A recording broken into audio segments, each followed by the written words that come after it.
Bonsoir et bienvenue à tous sur Moselle TV. Nous sommes le mardi 22 juin. Voici les titres du jour.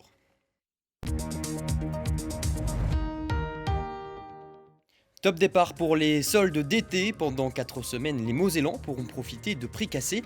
Une période importantissime pour les commerçants. Belle réussite pour la fête de la musique hier à Metz. Les différents groupes présents ont mis l'ambiance, vous allez le voir, aux 4 coins de la ville et dans des styles bien différents. De retour aux commandes du centre de formation du FC Metz, Francis de Taddeo a été présenté officiellement à la presse aujourd'hui. Nous retrouvons notre journaliste Florian Tonizzo sur place au Stade Saint-Symphorien dans quelques minutes. La météo, les averses rythmeront encore la journée de demain. Côté température, comptez 12 degrés le matin et 25 l'après-midi. Et puis l'invitée du jour est Hélène Boulanger, la toute nouvelle présidente de l'Université de Lorraine. Bonsoir. Bonsoir. Nous reviendrons sur cette élection et bien sûr vos ambitions à la tête de l'Université de Lorraine. Mais tout de suite, développons les titres du jour.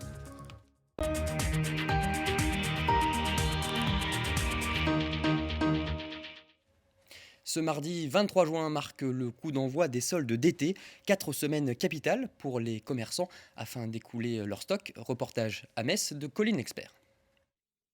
Comme tous les étés, certains clients profitent des soldes pour se faire plaisir et remplir leur garde-robe. Avant de partir en vacances, je prends quelques maillots, je fais un peu les boutiques.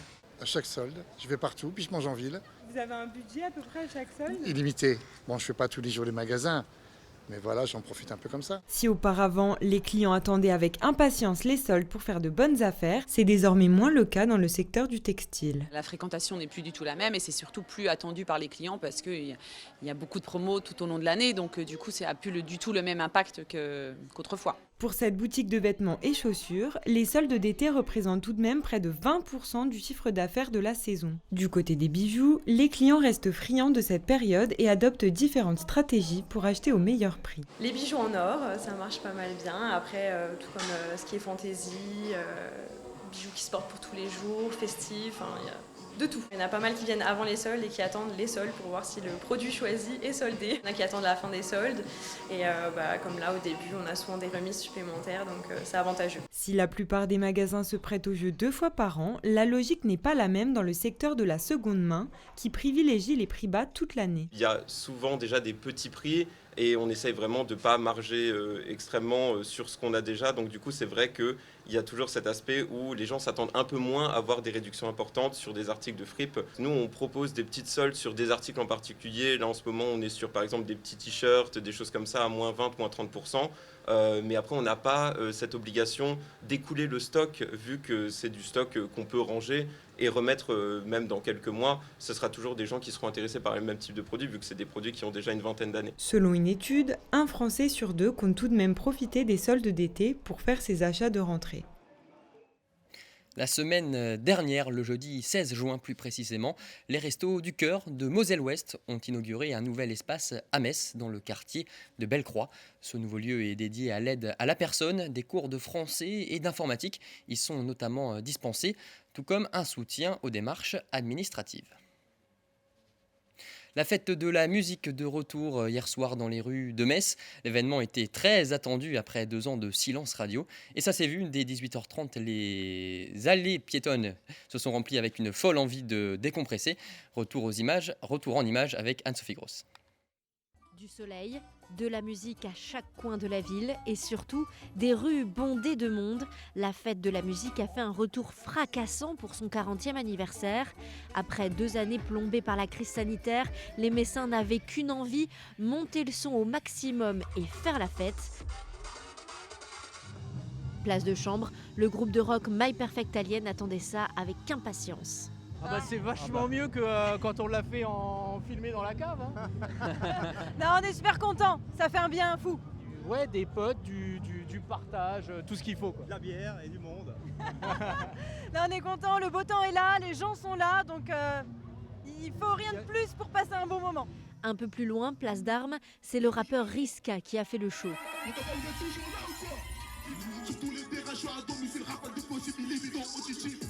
C'est top, franchement, c'est un artiste en développement et il travaille beaucoup et il mérite vraiment d'exploser dans la région. Une programmation aussi éclectique qu'enivrante, du rock, de la chanson française et même un petit détour par l'Écosse. Mais c'est aux abords de la place Saint-Jacques que les DJ ont littéralement mis le feu. La foule s'est amassée et tous étaient unanimes. Ça fait trop du bien, surtout qu'il n'y a pas de masque. Donc ça fait trop du bien d'être avec tout le monde et tout, c'est trop cool. C'est trop bien. On s'éclate. Bah, ça fait forcément du bien, hein. La musique, c'est la vie. La musique, c'est la bonne humeur. C'est incroyable, vraiment, vous êtes tous ici. Voilà, c'est incroyable.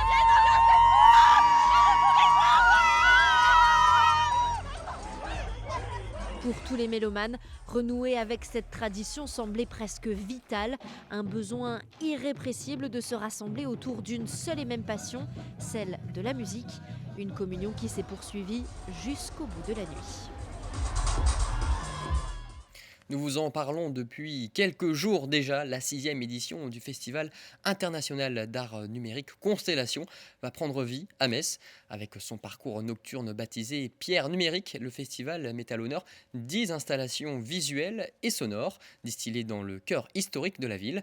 13 artistes internationaux et locaux y ont vu une occasion d'interpréter leur vision d'un monde utopique.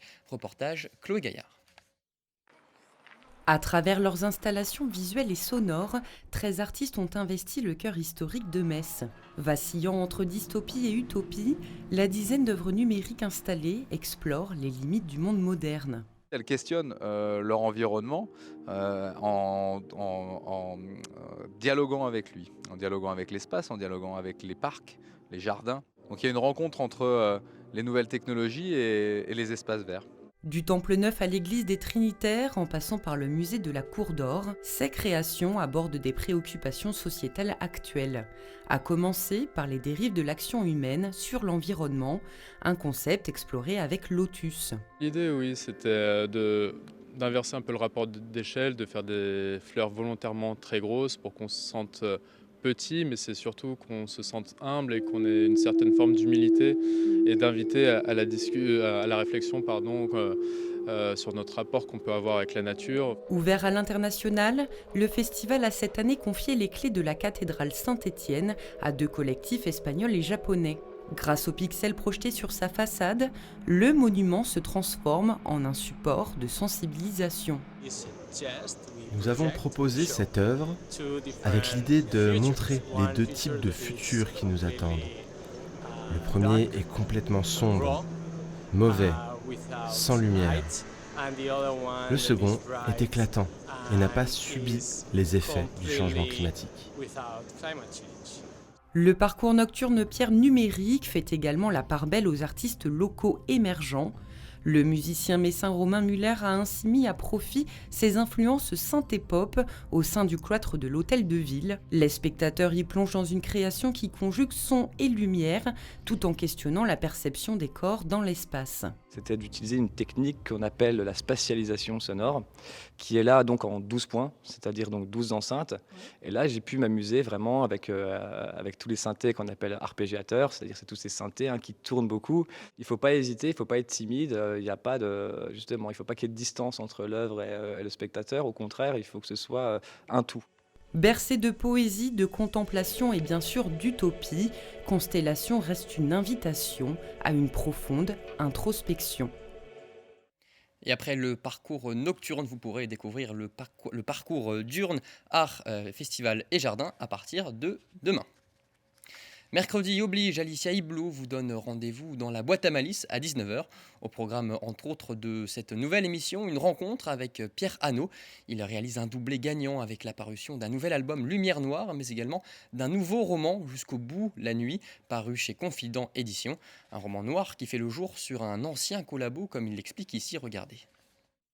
Ce qui m'intéressait aussi dans ce livre-là, c'était de parler d'une ordure intégrale. Ça, je ne l'ai jamais fait jusqu'à présent. Et en découvrant l'itinéraire criminel de ce type-là, qui d'abord s'engage dans la milice, torture les résistants, et garde du corps de Joseph Darnan, le chef de la milice, et puis après qui se barre à Sigmaringen après la défaite des collabos et qui s'engage dans la Waffen-SS, je me dis, hein, ce type-là, depuis le début jusqu'à la fin, il ne regrette rien, quoi. Il regrette juste Ouais. d'avoir perdu, quoi. Aucun état d'âme. Hein. Ouais, Ça, c'est assez violent. ouais. Alors c'est un travail romanesque très compliqué parce que ou bien on lui trouve quelques circonstances atténuantes et j'en avais pas trop envie, ou bien on risque de dégoûter le lecteur d'un personnage aussi abject. C'est pour ça que j'ai fait un roman choral. Il y a plusieurs personnages qui s'opposent à ce type-là. Et... Un entretien à découvrir en intégralité dans la boîte à malice ce soir à 19h ou en replay sur moselle.tv. C'est l'heure désormais de notre rubrique environnement.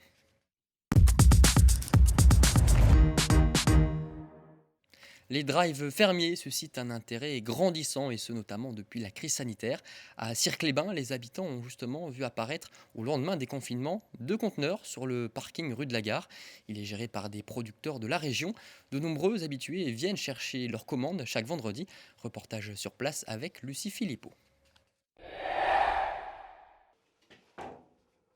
À la ferme de la Ceriserie à Aintin, Louis prépare comme chaque semaine ses commandes de produits laitiers. Direction ensuite le drive fermier de Cirque-les-Bains. Créé par un collectif de 14 producteurs du coin, ce drive fermier a vu le jour en novembre 2021 sur le parking rue de la Gare. Son fonctionnement se veut simple et rapide. Les clients commandent et payent directement sur Internet du samedi au jeudi 14h. Après, les producteurs reçoivent toutes les commandes chez eux sur leur ordinateur et préparent les commandes en fonction de ce qui est commandé et viennent ramener ici sur Cirque les commandes pour les clients. Après, les clients viennent récupérer, ont un numéro de préparation la veille et viennent avec le numéro et tout est prêt. Les clients peuvent venir rechercher leurs commandes à partir de 16h30 et certains franchissent même la frontière pour se ravitailler en 100% mosellan, comme Karine, luxembourgeoise. Bonjour Louis, tu vas bien? Ça va? Alors aujourd'hui j'ai pris des produits laitiers, je prends toujours des légumes de la région, de la viande. Car oui, le drive fermier propose une large sélection de produits, du yaourt aux légumes en passant par les gnocchis jusqu'aux glaces, tout y est pour un panier complet et local. Et le drive c'était pas mon truc du tout et il m'a fallu 1 an pour que je m'y mette et puis je me suis dit parce que moi j'aime bien choisir. Mais là, je sais que les produits là, c'est du coin, quoi. Qualité-prix, je m'en tire très bien. C'est vraiment frais, les légumes se tiennent toute la semaine, c'est une autre qualité. Et on sent qu'il y a l'amour de l'agriculteur là derrière, quoi. Et c'est quand même un peu moins cher ici, quand même. Oh, bah alors là, si j'allais en grande surface, beaucoup plus cher, c'est clair et net. Genre Cactus, c'est beaucoup plus cher. La fréquence d'achat de produits locaux est en forte progression. 80% des consommateurs disent acheter désormais des produits locaux et parmi eux, près de 4 personnes sur 10 déclarent le faire, même souvent. Un mot de sport, il est de retour à un poste qu'il connaît très bien. Francis de Tadeo reprend la tête du centre de formation du FC Metz 14 ans après son départ. Il succède ainsi à Sébastien Muet, parti à Monaco. Ce mercredi se déroulait sa présentation officielle à la presse. Florian Tonizzo, vous y avez assisté, qu'avez-vous retenu ? Bonsoir Jean, 14 ans après, il est de retour ici à la maison. Francis de Tadeo revient reprendre les rênes de la formation pour un poste qu'il a déjà occupé par le passé de 1996 à 2006. Il a expliqué face à la presse pourquoi il avait décidé de revenir ici, à la maison. L'idée de revenir dans ce creuset-là, pour moi, m'a séduit parce que je me suis dit, voilà, je cherche un projet qui soit, bien sûr, un projet ambitieux, mais un projet dans lequel on se sent utile. J'ai été approché par des gros clubs français, voire européens, mais je me suis dit à quoi je vais leur servir. Le projet messin est, pour moi, je trouve qu'il est un des plus ambitieux et un des plus porteurs en France, voire même en Europe. Donc ça, c'est quand même un élément important. Vous allez peut-être me poser la question, oui, mais pour l'instant, on est en Ligue 2. Oui, pour l'instant. Ok, bon, ça peut arriver.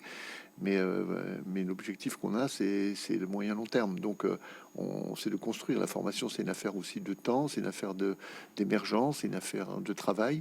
Alors, Francis de Tadeo a occupé le même poste pendant 3 saisons du côté de Caen, puis pendant 4 saisons de 2018 à 2022 du côté de Montpellier.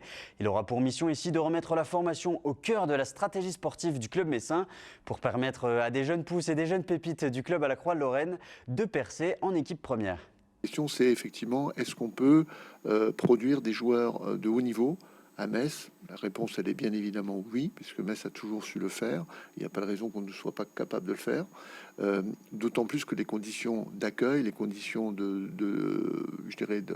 développement, de travail, elles n'ont plus rien à voir avec ce qu'on a fait dans le passé. C'est de pouvoir, en tout cas, produire une qualité de joueurs issus de la formation qui puisse totalement rentrer dans le 11 de base d'un projet comme celui de Metz, qui s'annonce comme, pour moi, très très ambitieux. Ça veut dire qu'on ne devra pas former des joueurs moyens, il faudra qu'on sorte des joueurs de très grande qualité, et aussi tout en ayant à l'esprit qu'il y a quand même aussi une ADN ici qui relie les joueurs à la région. Une semaine après la présentation officielle de Pierre De Rossi, le nouveau directeur du football, et en attendant celle dans les prochains jours du nouvel entraîneur Laszlo Bologna, la présentation de Francis de Tadeo marque une nouvelle étape dans la reconstruction du club messin. Ça vient de tomber, nous connaissons le nom du nouveau président du conseil départemental des jeunes. Il s'appelle Elias Pulkowski. Le conseil départemental des jeunes a pris forme donc. Ils sont 54, âgés de 12 à 14 ans et vont siéger pendant 3 ans. Reportage Anne-Sophie Gross. Âgés de 12 à 14 ans, les 54 conseillers départementaux juniors ont été accueillis au sein de l'hémicycle. Un cadre solennel pour une élection qui l'est tout autant. Après un mot d'accueil de Patrick Weiten, les 12 candidats à la présidence junior ont présenté leur programme. Harcèlement scolaire, environnement, égalité entre filles et garçons, sport, culture ou restauration scolaire. Ils ont tous prouvé qu'ils fourmillaient d'idées et de projets. Les conseillers départementaux juniors ont ensuite procédé à l'élection de leur président. Après 2 tours de scrutin, c'est finalement Elias Pulkowski qui devient président. C'est une grande responsabilité que mes collègues m'ont donnée. C'est aussi représenter tous les conseillers départementaux juniors et donc tous les jeunes de Moselle. Et voilà, c'est un grand... Je suis très fier et très content, mais il faut tout de suite se mettre au travail pour faire du mieux qu'on peut. Les conseillers départementaux juniors et leurs présidents se retrouveront désormais une fois par trimestre en séance plénière, en présence de Patrick Weiten. Le président du conseil départemental a d'ailleurs rappelé combien il était important de donner l'opportunité à la jeunesse de s'exprimer et d'agir. Pour nous, c'est à devoir. Ça l'était déjà, mais c'est renforcé. Et nous avons besoin des jeunes maintenant pour tester l'action que nous conduisons et voir de quelle façon les choses vont pouvoir évoluer. Ces conseils départementaux 1.0, 2.0, 3.0, parce que c'est comme ça qu'ils les appelaient, ont beaucoup évolué. Et cela nous confirme et nous conforte dans le fait, lorsqu'on fait confiance à la jeunesse, on a un retour sur investissement. Et là, je pense que c'est ce qui va se faire. Et pour moi, c'est vraiment nécessaire d'ouvrir la parole, de donner la parole à cette jeunesse, de les écouter. Et puis ensuite de travailler ensemble à la mise en œuvre des propositions qu'ils peuvent nous faire. Élu pour 3 ans, le président junior et ses conseillers auront la lourde tâche de développer des projets ou soutenir des initiatives grâce aux moyens techniques et financiers mis à disposition par le conseil départemental, sous l'égide du président du département évidemment. Et on passe tout de suite à l'invité du jour.